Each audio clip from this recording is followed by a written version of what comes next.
My name is Lauren Tancredi. I am a practice development lead here at Hint Health. Tonight, I have joining us Dr. Erika Bliss. She's a family physician with over 15 years experience in delivering comprehensive primary care. She also owns and operates Equinox Primary Care based out of Seattle, Washington. Tonight, we're going to share with you some tips and tricks on getting started with your virtual primary care offering. Thanks so much, Dr. Bliss, for joining us tonight. My pleasure. Amazing. So really want to jump in and talk about virtual medicine and that it doesn't have to be complicated. I've worked with practices who want to launch new products and programs or memberships, and I typically take them through 4 steps to get them started, understanding where they are today and where they want to be so that we can design a path to get them there. And one of the first things that I ask them to do is really kind of assess where they're at. Like what it is that you want to create and for who, so that you can really hone in the vision and understand your members, if you have an existing practice, and their needs, or who you could potentially serve. Dr. Bliss, will you tell us a little bit about your virtual care offering and how you've come to the concept of where you are today? Sure. So like most direct primary care practices, virtual care has always been a big part of the practice. The standard way that I've approached it up until now has been to always start out a new patient with an in-person visit, do my intake, take their history, do a physical exam, and kind of establish care that way. And then subsequently do a lot of care virtually based on whether the care required an in-person visit or not. And what I've noticed over the last probably 13 years of doing direct primary care is that for most patients over time, probably on average about 50% of the care ends up shifting to virtual, meaning phone and texting, doing things in the patient portal, and some video. Up until recently, I did honestly very little care by video. With the COVID-19 crisis, I shifted to a lot more virtual care with my own pre-existing patients and have shifted much more to video, but decided to add a telemedicine only or virtual visit only membership option, which we'll talk about more today, which starts off differently, which I'll let you kind of ask me more about that as we go. But that membership implements differently than my traditional one and is fully virtual. Beautiful. Yeah. In light of the COVID-19 pandemic, obviously becoming more virtual is essential for every business right now. And so the next part that we actually look at in terms of the 4-step process that I would guide people through is the design and how care will be delivered. I know you mentioned touching on the telemedicine aspects of the phone, text messaging, actually using Zoom. And so one of the things that I ask people to consider here is just like understanding who your current members are, who you're serving in the population, right?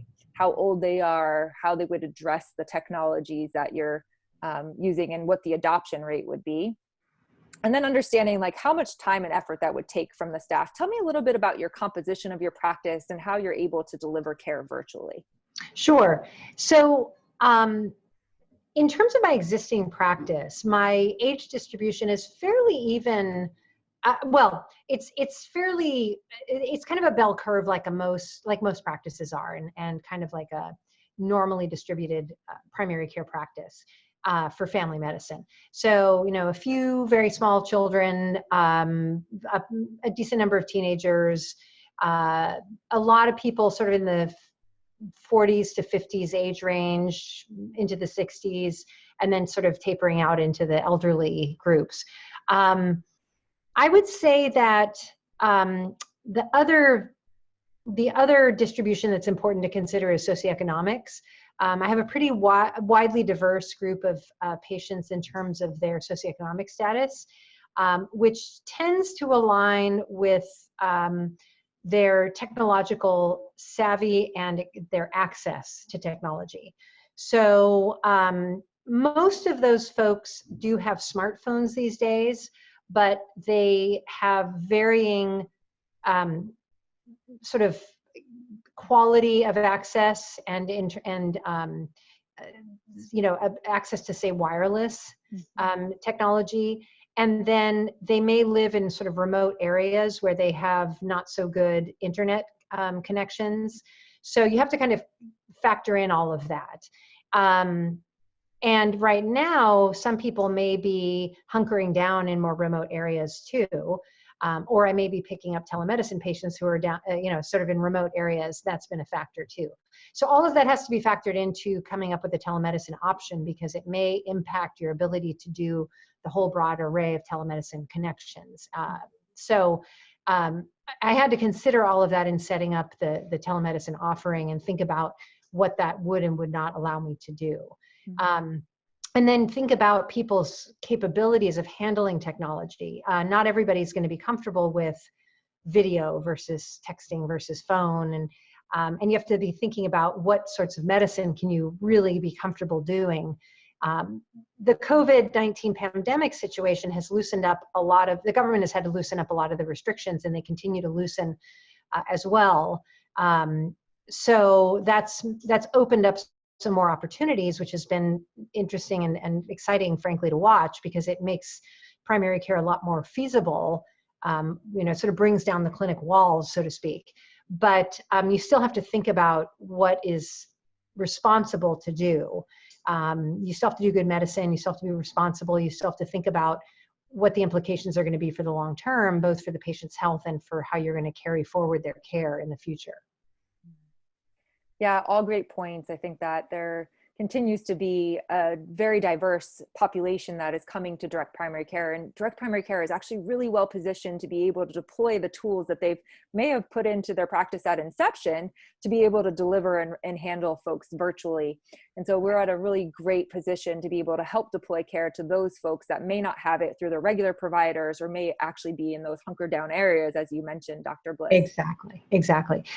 And that's what really inspired me to start a telemedicine offering when this happened. I mean, I found myself sort of disconnected from the big systems and realized, that was an advantage when I set up my direct primary care practice, and previously with Q-Liance, was it was so freeing to not be a part of these massive healthcare systems or big groups where so much of what we did was so restricted. So not just being part of fee-for-service, but also being part of these really big organizations where you couldn't really innovate. But now I found that it was kind of hard. I felt sort of shut out of any efforts to try to address the crisis from the systems perspective, and attempts to kind of sign up for volunteer opportunities or for public health services or anything like that. I'm kind of on the outside looking in. So I was sitting here thinking, gosh, my practice isn't totally full. I have time on my hands. What can I do to help? And I was on a couple of listservs and realized, gosh, what about all these people out there who, as these primary care practices are losing revenue and having to shut down or greatly curtail their activities? What about all these patients who don't have access? And what about all these people who don't have primary care? They don't have access to care. They can't or shouldn't be going to the ERs. The urgent cares are not going to be operating that actively. We've got a potential big problem on our hands, and telemedicine is a great way to take care of this. So why don't I open it up to patients I haven't seen before and come up with some way of creating either a membership option or a one-time visit option or both, and just put that out there and see what happens. So that's what inspired me to do at least a temporary telemedicine only option and see how it goes. Great. Yeah, I know that as you mentioned before, like we're just perfectly positioned. And even last week when Jay Keese was on, he was saying that there's been outreach to DPC to be able to help provide telemedicine visits just due to the overwhelming need right now for folks. Right. And long-term, like alleviating the burden on the overall healthcare system. And so can you tell us a little bit about like how you determined your pricing and what you're charging per visit or for your overall virtual care membership? Sure. So when I tried to come up with a price, so my pricing for monthly fee memberships right now is basically $60 to $115 based on age. So when I looked at a monthly fee membership for telemedicine only, I took several things into consideration. I wanted it to be a price that would help defray the costs for me to deliver this, but would not be a huge barrier for people, a barrier to entry for people, because I knew people were losing their jobs at the time. It wasn't really clear what the federal government or state governments were going to be able to do to, get people unemployment benefits or some sort of payment. So I wanted it to be a small enough amount of money that most people could pay that. And I had every intention of, if someone came along and they couldn't pay it, I was going to write it off. Or write it down to some nominal amount. So I asked around, discussed it with a few people, and I ended up coming up with $25 a month. And I figured that was something that most people could handle. And I didn't upfront say, for a family of 4 or whatever, I didn't come up with a family rate. I just, if people came to me with a family, I just said, fine, if they have a bunch of kids, I just made the kids $15. But I wanted to keep it simple on my website. And when I put out information to people, and I didn't want to waste a lot of time coming up with complex pricing systems. So I just said $25, period. And then I figured I would see what happened and work it out from there.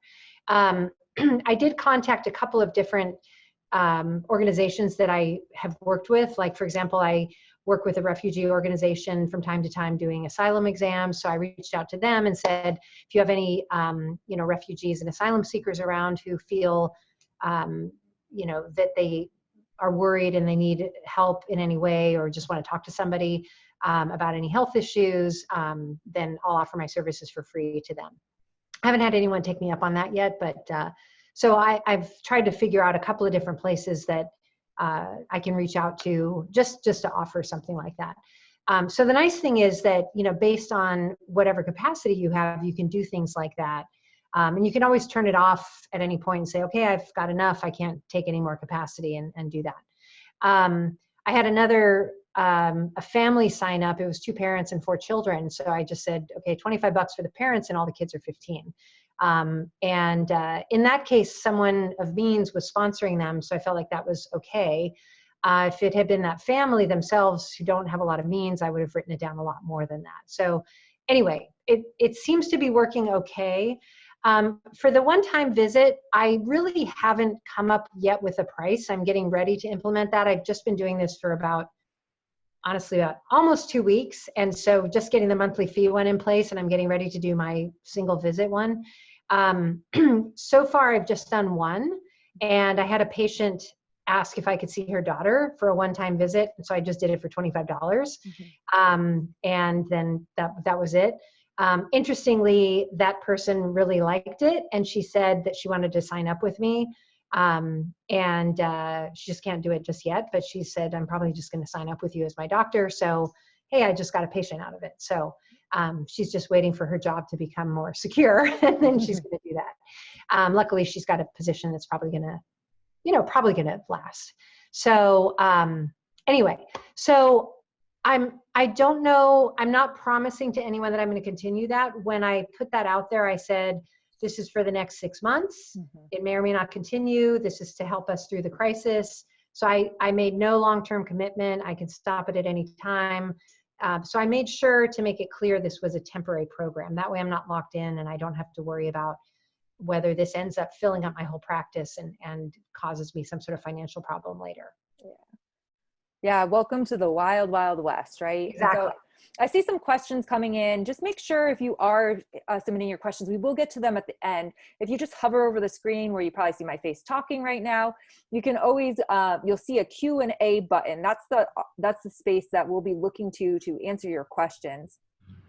So Dr. Bliss, when I heard you just speaking, a lot just came up for me in terms of our earlier conversation as well as this one, but you really had a vision to be of service to the community, which is why it was able to bring in a price point that was palatable for most of the people. And I just want to point out like how important it is that you know what you want, where you want to get to and who you want to serve, because it will really help you indicate like what price point that you get to come in at, whether it's for a one-time visit or it's a monthly visit. In the space of DPC and our practices across HINT, what we're seeing right now is fairly in line with what Dr. Bliss was saying, but typically anywhere between $20 and $30 for a one-time visit, And then the monthly memberships range, but typically around $50 or so. And some, like Dr. Bliss said, are discounting their rates just to be of service, to scholarship the community, understanding that there's financial hardships going on in the world so that they can really serve the community in which they live and work. And in some cases, there are also becoming opportunities for these folks to get to know and establish a relationship with the practice so that they become patients from a long-term perspective. And so it's a really beautiful thing if you've got the time and space and capacity to be able to offer something to the community, especially if you're set up and well positioned to do so with the technology and the tools that you have available at your disposal. So speaking to that point, what kind of tools did you need to integrate into your practice that maybe you didn't have? And tell me a little bit about how you taught your patients to adopt those tools as well. Sure. So this actually ended up being really good for us because, so my staff of my clinic is myself and my medical assistant, who is 80% time. So when I set up my practice, I needed it to be extremely lean and self-serve. So I set it up to be, I use Hint as my practice management program. I use Elation as my medical record system. I set up as my scheduling system, I use Intake Queue. That was because I wanted my patients to be able to self-schedule. I don't open up the whole schedule to them. I open up about 50% of it, and I keep the rest of it in reserve so that we have always some control over the schedule. So I wanted to keep all of that in place, and that's sort of been all the regular technology that I use. And then up until now, I had used for video visits either Skype or WhatsApp, basically. And then I just had patients give permission to use non-encrypted software to talk. And then, like I said, I really didn't use video all that much because I didn't find it had a ton of value since I was seeing these patients. And then in between when we talked, phone was fine. Video didn't add a whole lot. And people would send me pictures of things that I needed to see. So when this happened, and I had put off things like finishing doing my health history form online in Intake Queue because we were lazy, right? People would come in to do their intake visit and we just had a piece of paper and we just had them fill it out. And I kept saying, oh, I'll get to that. When this happened, I said, well, it's too clunky to send them a PDF and how am I going to have them downloaded? And people aren't necessarily going to know how to fill out a PDF on their computer and do all that stuff. So I said, well, I guess it's time. I better finish this form. So I went ahead and finished the form. It took no time at all. And it's really nice in that particular system because we can schedule them and then shoot them the form. They fill it out. It's very friendly. And when it tells us that they're doing it, and then it tells us when it's done and shoots it back to us. It leaves it attached to the appointment. So when I open the appointment, I can just click on it and open the form. It doesn't integrate with Elation. I just save it and upload it to the chart. But when I'm on their chart, I have two screens up and I just input everything as I review it with them. Ideally, I put it in the chart ahead of time, that it's really nice, and I just edit it as I go. So the workflow starts with Hint. Well, it starts with my website. So I use Squarespace for my website. Again, I manage it all myself. It's not a very exciting website. Boring. I like boring. I have learned to simplify things very much after having had to run a big, complicated company. Big for me, not a huge company. But so when I started Equinox, I said simple, simple, simple. So when I decided to do this, I added a page to the website. I put a little 2-liner on the main page and said, new offering, click here if you're interested. I created a page that said, this is the offering. Here's how it works. If you're interested, sign up here. I set up a new plan in Hint. I was able to do it all by myself. Hint is awesome. It took me, I don't know, maybe 15 minutes. And that was with thinking around a little bit because it took me a minute to sort out a couple things for myself. I didn't even need any help. I had one question and it was like on a weekend. So I was going to have to wait till Monday, and I pretty much figured it out. And we only had one thing that had to be resolved, and it was only because there was some tiny little thing, but there was even a way around it that was just something I didn't know. but the whole setup I was able to do myself. So I linked it to the Hint page so people could click on it, go sign up.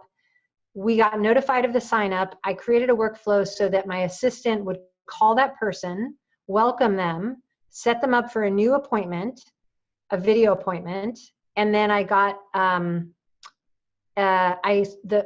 I added something called Doxy.me, which is a very low cost platform. And the reason I picked that is because it's encrypted and they trash everything after the visit. They don't keep anything. So it's $35 a month and you can get a fancier version, but it's not needed.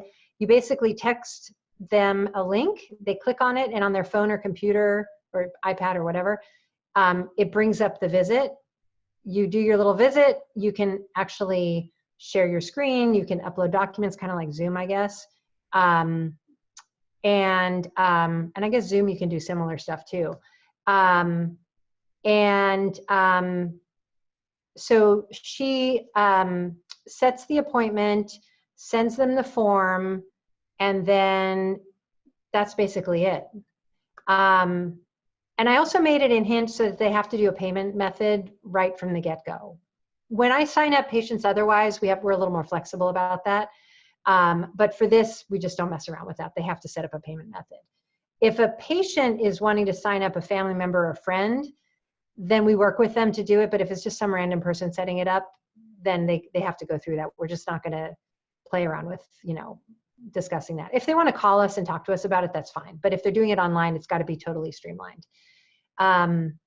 Then I'm doing an intake visit with them. And what I've decided to do for now is I just had her block out a full hour so that I just have the time, so that if it's very simple, it just takes a little while. If it ends up being kind of a long involved thing, I don't have to stress about having a bunch of people booked after it. And I'll just do that for now until things get really busy, and then I'm going to have to kind of compress it. But for now, I'm just kind of giving myself time to figure this all out. And then I document the note and go from there. Yeah, you mentioned a couple of really important tools that kind of help support your workflow. And so just want to reiterate those real quick, but a landing page to web that you even self-administer, like it doesn't have to be fancy, especially right now. But there's a variety of web platforms out there that you can do, from Squarespace to Wix to WordPress, to be able to get your membership offering up and ready and your practice live online. You also mentioned Hint as your payment tool. Of course, we support Hint being a payment tool here. We could do both one-time visit fees as well as membership offerings through that platform. So happy to support you guys in getting those set up as well. And then your intake form and scheduler. There's a variety of tools out there. Elation is kind of one of our partner EMRs, but there are a variety of EMRs that you guys can work from and also create your intake forms from. And then from a technology standpoint, in terms of actually delivering care, Spruce, Doxy.me, VC is another great tool too. So there's a variety of platforms out there. I think that as you're making decisions, right, you'll look at, like, what is my vision again? If I'm just delivering care for the short term and I don't have something right now that I want to integrate, like, how can I get a partner online that's easy to launch, that's able to be deployed not only by my staff, but also that the member experience is fairly seamless, right, on the back end. And that, you're able to serve in that capacity. If you're looking for something more long-term, right, you want to make sure that you're meeting HIPAA compliance standards and that things are going to be integrated full spectrum. So that way, once your patients learn and know about this tool and technology, that it's something that you can use from an ongoing basis. Spruce actually integrates with Hint, so you'll be able to see when those one-time payers come in. You can see your memberships come in as well. And so we love their tools and technology, and also understand that there's a variety of platforms out there and that there's resources available for everybody. So try not to change too many things that you've got going on in your practice, because you want your staff to be able to adopt it, your patients to be able to digest it, and then you to be able to deliver on the other side of things. So in terms of implementation, tell me a little bit about, like, how did you launch anything that might have been newer from a technology standpoint to your existing members, and then maybe out into the newer patients that are coming into the practice? Yeah, so kind of segueing from one little comment based on what you just said. So I contemplated changing some workflows and getting rid of some old stuff and putting in place some new stuff. I decided not to do that because I didn't want to disrupt or have to teach any of my existing patients anything new. There's enough change going on. I didn't want to have to say, by the way, we're going to implement a new system for, communicating with the practice. No, that'd be a bad idea right now.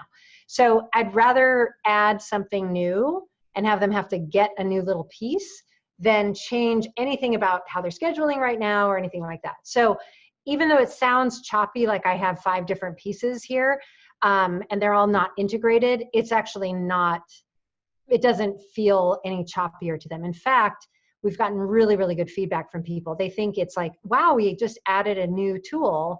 This is a cool video platform and it's so easy. Everyone has commented, this is so great. And they feel more connected. And in fact, I'm using the video platform a lot with my existing patients to stay connected with them, and they really, really like it.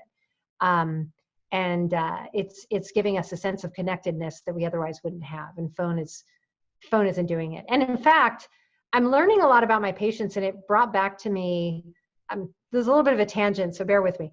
It brought back to me an idea that we never really fully got to develop with Q-Liance that I was really, really wanting to do, which is the idea of virtual home visits. And so I've tried to kind of start bringing that back, which is a couple of my patients where I don't really need to do video with them, but I decided to do it, and they were kind of surprised. And I said, I thought they might be a little bit embarrassed or something like that. And I said, listen, we haven't talked in a long time, and I haven't seen you because we haven't been able to come in. Let's do some video. And one of them who has breathing problems, and I was trying to figure out what's going on. And I said, I kind of want to see your room and where you sleep and all that, because you're having trouble at night. Anyway, we ended up having this wonderful discussion and really had a breakthrough that had almost nothing to do with her room, but kind of it was all about the fan, and I'll just leave it at that. But anyway, it was such a wonderful discussion, and it totally took her care in a different direction. And she loved it. I loved it. It's going to make all the difference in her care going forward. And she kind of showed me around and showed me some other stuff. And I've been really using it a lot more, and having people show me their legs and show me their skin and show me their breathing. I mean, I've had a few people with asthma, and I've been like, oh yeah, that's right. I can just sit here and look at them. And there's so much you can tell by just watching someone breathe. And then I got some emails passed along from ER and hospital doctors saying, with this COVID thing, use your eyes. You can tell so much more about these super sick patients just looking at them. Use your 2 eyes, both of them. Forget about other stuff. O2 sats and eyeballs is going to tell you way more about how sick these people are than all the labs in the world. So anyway, just as an aside. Talking about implementation. So anyway, even though it sounds kind of choppy, it's not that choppy. And it was just the addition of a couple of different tools and maximizing the tools that we already had that made all the difference. And then you were asking me, I got off track. Okay. About I was just talking about implementation strategy for new patients versus your existing patients. Yeah. So the way I started it out, and I figured I would just start with this, is I wanted to put out a communication to all my patients anyway and say, hey, I'm here and how y'all doing, etc. And I started a blog post as well on my webpage, something I thought I would never do. But I sent an email to all my patients and just said, a couple of different things. And I said, by the way, I've started this telemedicine only option. This is my intention for it. And if you know friends, family, random people, strangers, anyone you think is in need, please let them know about this. Feel free to send them this link. If they want to sign up, if you want to sign people up, whatever, I'm here. And I'll take as many people as I can, until I'm full. But that's what I'm here for. And then I gave them a link. And I got a ton of really nice feedback from people. And then I got a sort of flurry of people either who said, I want to sign up these people, who were either family members or people they knew, or those people that were connections reaching out and signing up. So some of them, the people just signed up. Other people contacted me and said, would you please sign these people up for me? So in some cases, they wanted me to attach them to their account. So that's, we did that manually for them. Other people just did it for themselves. So really that's all I've done so far. And then I did send it out to a few friends and family and just said, hey, I'm doing this. And then I think there've been a couple of people who just found us online and did that. But I haven't done any like marketing or SEO or anything like that. My website is not enabled to do any of that. So I suppose, you could do all of that kind of thing, but I wanted to kind of lay low and just see what happened, because at the same time, my practice has been kind of ramping up as people get more anxious and start to feel more need. And I've been trying to kind of figure out what I need to do for those folks and reaching out more. So I've been trying to kind of go slowly. You brought up a couple of really great points. First, congratulations on your blog post. I think that there's a lot of ways. Step for me. It's huge.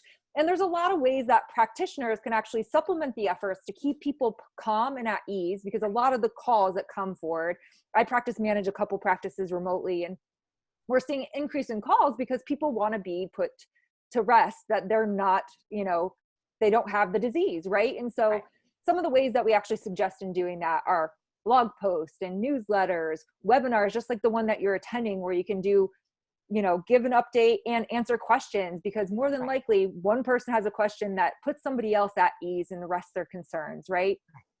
Facebook Lives and like all of those things that you may not be used to, like you get to actually stretch yourself a little bit. Everybody's getting stretchy right now. So you might as well jump in the pool and try it out. And at the same time, it will really help you kind of address the masses and make sure that people feel like they're seen, they're heard, and they're being responded to. Exactly. So I just wanted to put that out there, because there is no right way, right, to do it. It's like however people are digesting your content, and you get to like actually deliver on. Right. The other thing I wanted to circle back on is just in regards to implementation. Sometimes practices are implementing a brand new tool. So it may be beneficial for you guys to launch it with a small portion of your existing database, right? Or your existing patient base. Try it out a couple of times, make sure it's a tool that works for you, whether it's you practicing on Zoom or Spruce or Doxy.me, to make sure that the technology works, to make sure that people are implementing it. And most importantly, to make sure that your staff can support the questions that may come in from the patients on the other end. Because if they don't know how to use it, your patients are probably not going to get the support that they need. And then there's frustrations, and that's a whole nother uphill battle that you don't have to want to get into right now, right? Exactly. Well, and simple things like we did made up patients and put them through, set up a patient, went through the whole rigmarole until it worked, and then deleted everything. So you can do stuff like that too. Yeah, absolutely. So just test something out to make sure that you've got that adoption.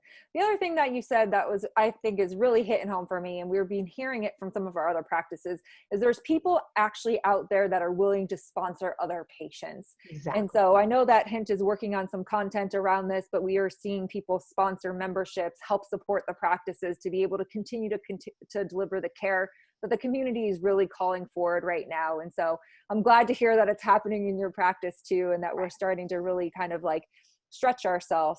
Yeah. So one thing on that, Lauren, if you don't mind, just to step in, I talked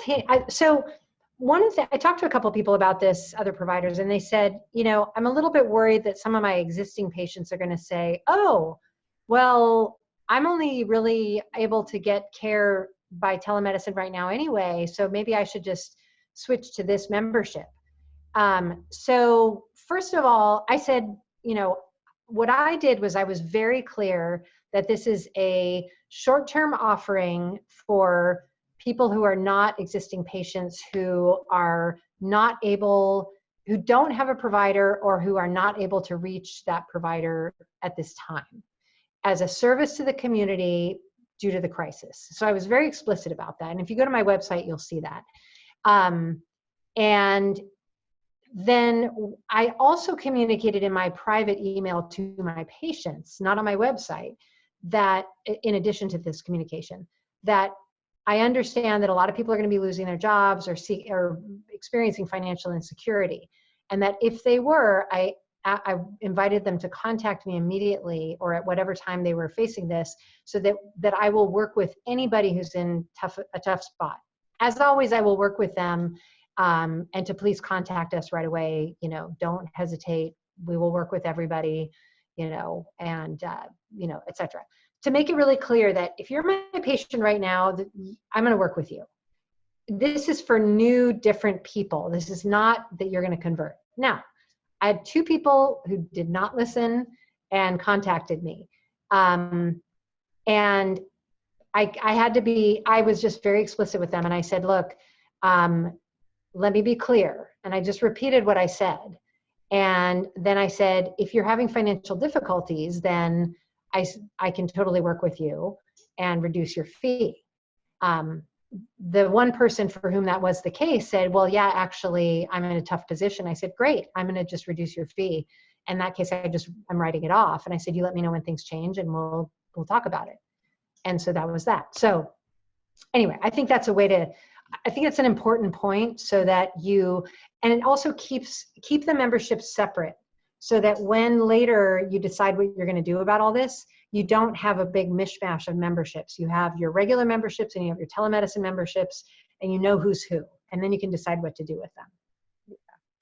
Beautiful. I'm so glad that you brought that up. I know it's a lot of concerns of clinics out there. If I come in at a lower cost point, will people just kind of downgrade? And I think what you did is great. You qualified them. You made it explicitly clear as to who is eligible for a program like that. And before you lose a patient, you're also willing to negotiate those rates. And so you just adjust those fees and keeping their membership the same. And that way you can understand where they're at. And one more thing that I learned today, well, the government just came out with the SBA loans thing. And this may become important for DPC practices as well. And people should be keeping track of this.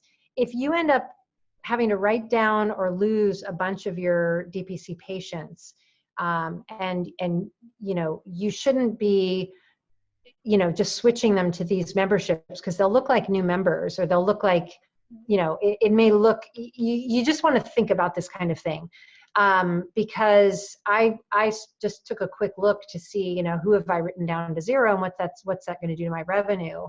And it's because someone said to me, hey, you might qualify for this. And I was like, I don't know about that, but it's something to keep in mind. You want to, just from a business perspective, keep track of this, because we don't know where all this is going. And so you want to keep your books straight on all of this too. And this is another consideration when you're doing a new kind of membership, and not flipping people around and making a mess of your books. So just keep that in mind.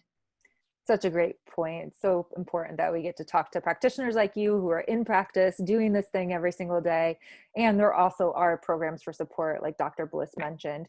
Hint has also put together a resource library at hint.com/COVID-19. So if you're looking for some additional information on some of the points that we talked about there, that's always there. You can always email us as well. Anything else you want to share that maybe we didn't touch on before we drive into some questions and answers? Yeah, just a couple of thoughts on talking to people and doing telemedicine visits. I think the DPC community has a lot of experience, so I don't want to dwell on it too much, because I think my colleagues out there are well experienced in doing telemedicine. But I think that just a couple of thoughts. One is that I changed my contract a little bit for telemedicine. So, and I did do a separate one just because the wording is going to be a little bit different. And also I think you want to look at it just in light of the current situation, but I wouldn't dwell on it too much. And every state does have its different things, so you still want to have a contract there. And Hint makes that really easy, because you can just upload a different contract for each different kind of membership. So that's one little point. In terms of how you handle patients, I think that I had to put together, I'm on a listserv with a bunch of fee-for-service docs out there who were all kind of trying to figure out quickly how to transition to doing a lot of telemedicine. And they were kind of looking for tips and tricks. And I said, well, I've been doing a lot of it for a long time. What kind of tips do you want? And they said, anything. And I said, we've never done it before, one of them said. And I said, well, I'll throw some stuff together. And so I wrote up some tips, and I've sent those to Lauren. And I said, I hope this isn't too basic. And they said, no, this is actually kind of what we're looking for. So I tried to write up things that were not the usual stuff you might find, like the technical stuff, but more sort of Smile when you're on the phone. Obviously, when you're on video, you're more conscious of how you look. But even when you're on the phone, smile. Also, try not to do other things when you're on the call or the video. And when you do have to do other things like document in a chart, tell them what you're doing. I type really loudly. I hit the keys really hard. So I tell them, okay, I'm going to type now so I get everything you're saying. Taka, taka, taka, taka, taka. Because otherwise they're like, what are you doing? Are you firing a machine gun? What's going on over there? I try to get like quieter keyboards, but it still sounds kind of loud. I'm going to look to the side, but I'm looking at your chart and I'm going to document as we go. So forgive me if I'm looking to the side, stuff like that. Just tell them what you're doing. It's very reassuring for people and they don't mind because you're telling them I'm doing this for you.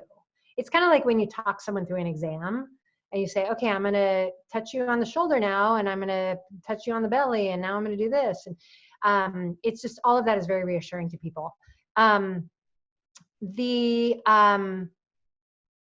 Starting off your visit just like you would do in the office with 2 seconds of, I'm exaggerating, a couple minutes of, hey, how's it going? What have you been up to?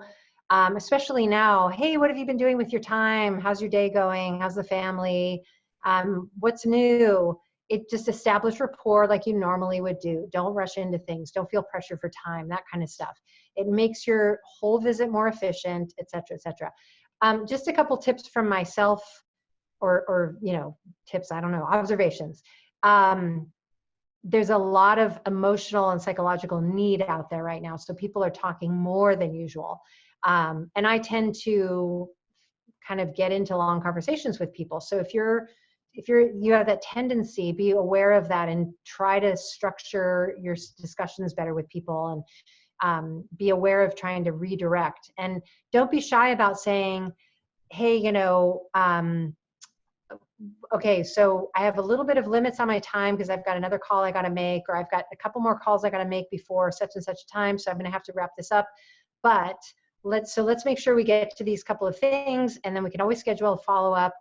And I'm finding that people are quite respectful of that. They know there's a lot going on. And generally my patients are like, how are you doing? They really are concerned that we're okay because they want us to be there, which is lovely. They're concerned about us and they want us to be there. So don't be afraid to say, wow, it's been quite busy. People are, there's a lot going on, because then they'll be more respectful of your time. Don't be afraid to kind of manage your time there because there's so much need. So just a couple of things like that. I'm happy to, if people have more questions about stuff like that offline, I'm happy to chat with people about how to manage things. And I'm open to tips as well, because we're all learning together. That we are. I mean, it is an unprecedented time. Things are changing rapidly, and we're really paving the way for what's clearly the future of medicine at this point. Yeah. So I want to thank you for being, at the front lines, as well as all of our practitioners on the phone, and just also point out, like, you guys get to take care of yourselves. So make sure, as we were talking before, that you're also walking the talk, that you're taking time to get outside and do the things that you need to do to show up powerfully for your patients. And so, all right, if you don't have anything else, I'm going to jump into some questions from our audience. So from Eric Fine, we've got a big question for me is how to decide membership versus membership and insurance and straight pay per visit DPC. Want to talk a little bit about how maybe you made a decision coming over into direct primary care? Yeah, so this was a pretty straightforward decision for me. And this was a long time ago, that I decided straight DPC. I didn't want to do, when I did my decision, it was to start Q-Liance with my cousin Garrison. So, and he had been doing straight monthly fee for a long time. So it was really sort of just jump in head first and no decision there. And, we did an investor-backed company. So we had the luxury of being able to do that. We didn't have an existing practice that we were trying to convert over. So the decision was kind of made for us. So I would say we had a luxury situation where we could do that. Mm-hmm. Yeah, there's a few things to consider, Eric. I'm happy to also, you can always email Lauren@hint.com to talk through what might be the best model for you. It really just depends on where you're at. And of course, DPC is the way. This is a great time, like Dr. Bliss was alluding to earlier, those one-time visits, these telemedicine where patients get to know the practitioner and then can evolve into membership. So that's also something, and I don't know if you do like an intro, but if you're not doing an intro visit, most doctors do meet and greets so that patients before they sign up long-term can actually get to know the practice and the facility to be able to support them in establishing a relationship. From Regina, I'm starting a practice from scratch virtually at first since I don't have a space. What's the easiest way to get started EMR? I really have loved the Elation EMR. I think it's very easy to start up. You can practically teach yourself how to use it. It's very physician or provider centric. So workflow wise, if you're used to a system that allows you to work a lot with support staff and do a lot of workflow, passing things around, it's not as strong in that department, but they're working on that, and there are workarounds. You can kind of make it work. At Q Lions, we were heavily focused on workflow and had a lot of tools for that. But so that was a little bit of an adjustment. But if you're starting out just by yourself or with one staff member, it's pretty easy to work around that. But it's a very friendly piece of software. It's got good document management, really easy referrals, letters, that kind of thing. So I think I've really liked working with it. And I've become increasingly sort of disconnected from the other software systems, so I can't really speak to them at this point, but I've been very happy with it. Yeah, I'm the same way. Most of the practices that I consult with also use Elation as an EMR. It's such an easy user interface, and a lot of the practitioners actually really enjoy it. Great support too. Great support, yeah. Awesome. I think we answered Eric's here. Dr. Bliss, do you have any experience or had any recent requests to support physicians or patients outside of the US? No, interesting question. Just in the US, mostly Western states. I've got some people who just joined for telemedicine from Idaho and California. Wonderful. And then Eric also asked about the EMR, which we touched upon. He also asked, how do you get billing? How do I get billing? I'm going to answer that one and just say that's what HINT is for. If you're doing direct primary care and you're looking to collect membership fees and even one-time fees, HINT can support you with that, well as all of your additional charge items.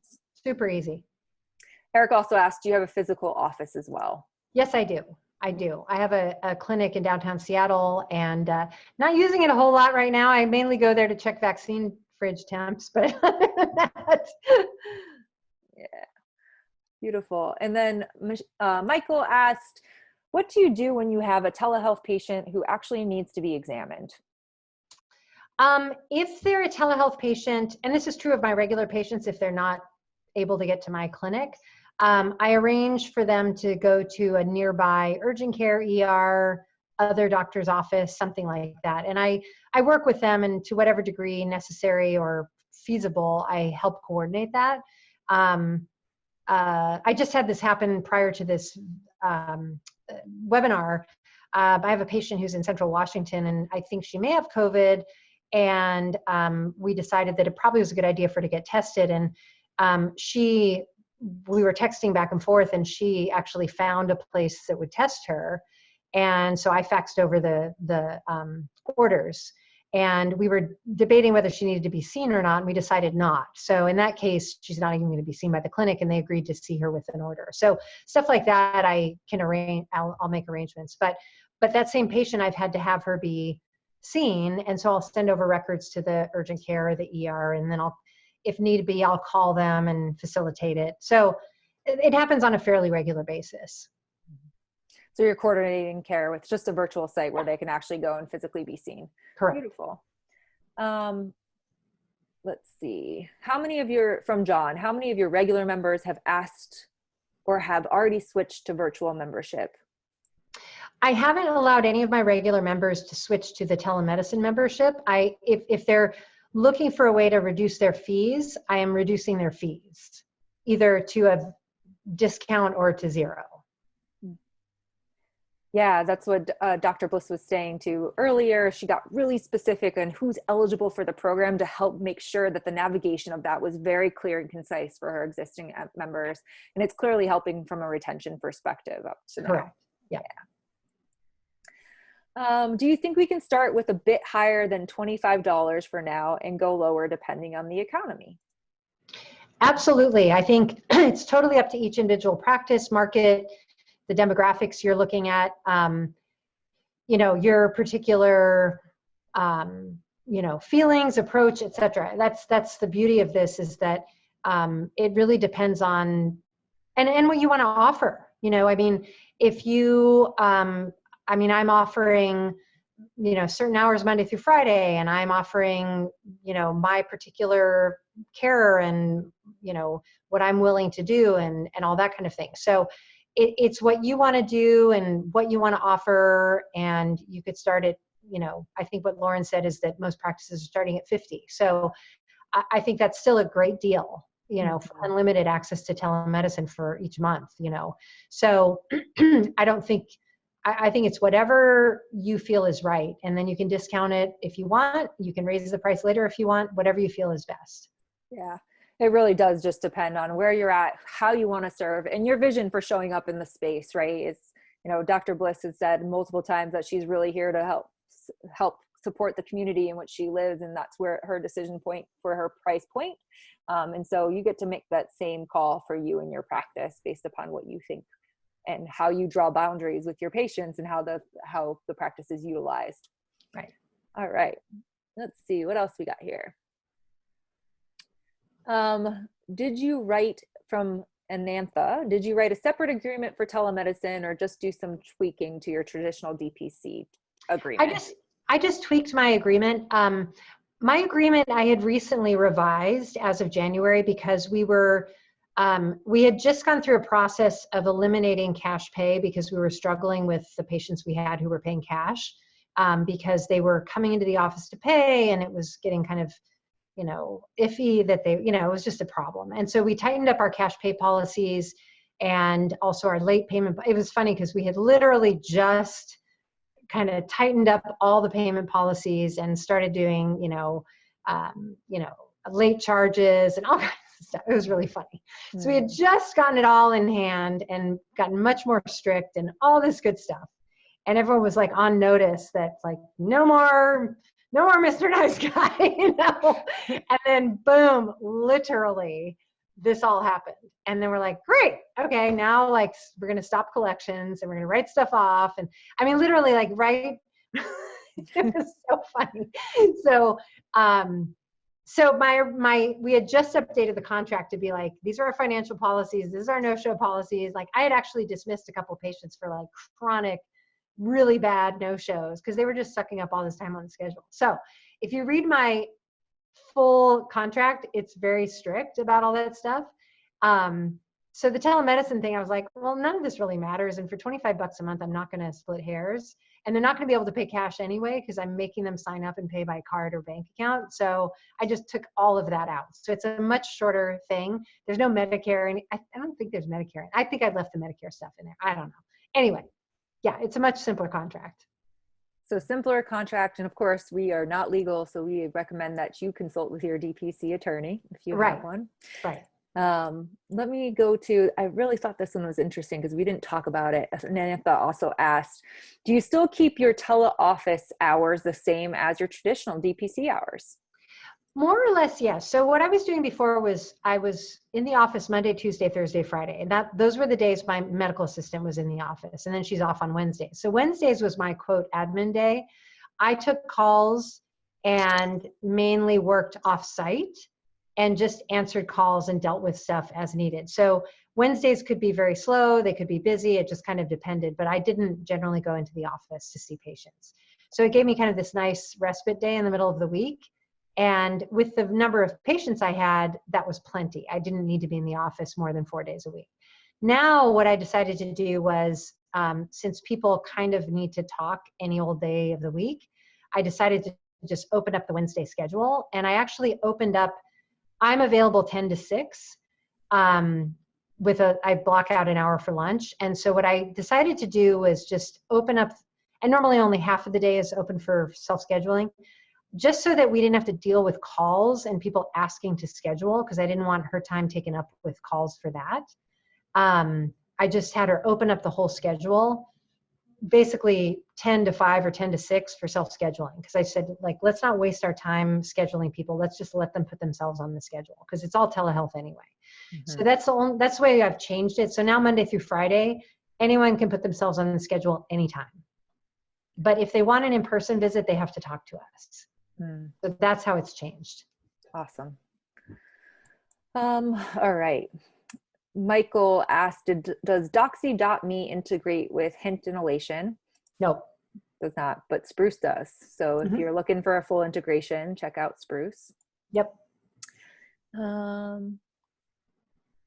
Let's see here. That one I think we already answered. Do you send your strictly tele patients into lab or for x-ray? I can if needed. I'm trying to think if I've had to do that yet. I haven't done that yet, but you can. Yeah. Awesome. All right, let's see.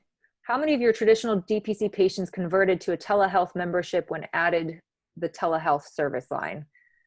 So none. Again, I've drawn a firm line between them, and I'm not allowing people to convert. But you did have patients that signed up other patients, so just putting that out there. Yeah. No, my patients referred other people or added them. So I'm allowing people to add people to their membership. If they want to add people as a telehealth member to their account, they can do that. But those are new members. Awesome. All right, so just as we're coming into our final minutes here, if anybody's got any additional questions, you can go ahead and drop them into the Q&A session, just hovering over the bottom of one of our faces that's speaking, and there's a little Q&A bubble. I'm gonna just lightning round through these with you. How many virtual patients do you have? So, good question. I think there are about maybe 15, maybe 20 now. I haven't met all of them yet. Some of them are set up for upcoming visits. And some of them we've invited them, but they haven't responded yet. So I've probably done about half of them, I would guess. Maybe it's like 15. Awesome. Some of those are little kids, so I'm probably not going to actually meet with them all individually. So yeah, so I've probably done about 8 or 10 so far. Regina says, I think I'm making things too complicated. I'm going to say, Regina, you get to just go. Make it simple. Make it simple. It doesn't have to be complicated. Don't overthink it, and reach out for support. I literally launched this in 24 hours. That's how simple you can make it. Awesome. How can we be competitive to Amwell or Teladoc? Because this is not a one-time random doctor getting on the phone with you. This is a primary care relationship. That's what's different. And I didn't say this at the beginning. What this is offering is a primary care relationship that is initiated virtually. And it can convert to in-person later if you want, but ultimately this could be the future of medicine, where we don't have to start always with an in-person visit. This was kind of our vision at Q Alliance, was that there's a huge chunk of the population that really doesn't need to start a relationship always with an in-person visit. There's a lot of healthcare for a lot of people that may never require an in-person visit for a long time in their lives. I mean, think about all the healthcare and questions and things like that are now done virtually, and people can, that's legal, right? You can get UTIs and birth control and all kinds of treatment done without ever seeing a doctor or a nurse practitioner face to face. And that's already routinized and all that kind of stuff. So why not be able to do that with a primary care doctor or nurse practitioner who you have an ongoing relationship with? Why does that have to be all segmented and choppy? Why not have that be a continuous relationship with one person? And so why can't you just start with one person and continue with them? So essentially, we're bringing this back down to the primary care medical home and just saying, just start with one person and continue with them. And then at some point, if you need to come in and see that person. Yeah. So why start with the walls? Start with no walls and come inside the walls when you need to. So it's just reversing it out and going, it's way more efficient and way more sensible. So my hope is that COVID will maybe do us a favor in one crazy way and blow up the walls of the clinic and allow us to start taking healthcare everywhere it needs to go by using this great technology we have for good, instead of being tied down by fee-for-service and clinic-based medicine, which is so outdated, and is really doing nobody any favors, and is keeping primary care tethered to a system that is not providing the best care for people, and is basically keeping us with our hands tied in this pandemic crisis, when we all, and it's making primary care doctors sit and do nothing when we actually could be really, really helping right now. And people are sitting around getting their care, their chronic diseases are going to be worsening. They're avoiding care. They're doing all this stuff that is going to be a big mess for us to clean up after this. And practices are closing and going dark because they're financially not able to do anything, and they're technologically not set up to do anything. So think of this not as a temporary fix or as a side thing. Think of it as a way of turning this inside out sock the right way out so that it actually functions. Yeah, beautiful. Thank you, Dr. Bliss, and everybody that came tonight. I know that there's a couple questions that we didn't get to, and I apologize. Also, check out the dpcare.org for additional resources and insights. Yep. hint.com/COVID-19. And then you can always find Erika online as well at equinoxprimarycare.com. Yeah. Thank you guys again, everyone, for attending tonight. We'll be sending out a recorded session of tonight's meeting and answer additional questions and provide resources based upon the questions that you put here tonight in our hint page. Thank you again so much for coming. Thank you, Dr. Bliss, for being here with us. It was my pleasure. Awesome. All right. Thank you. Have a good night.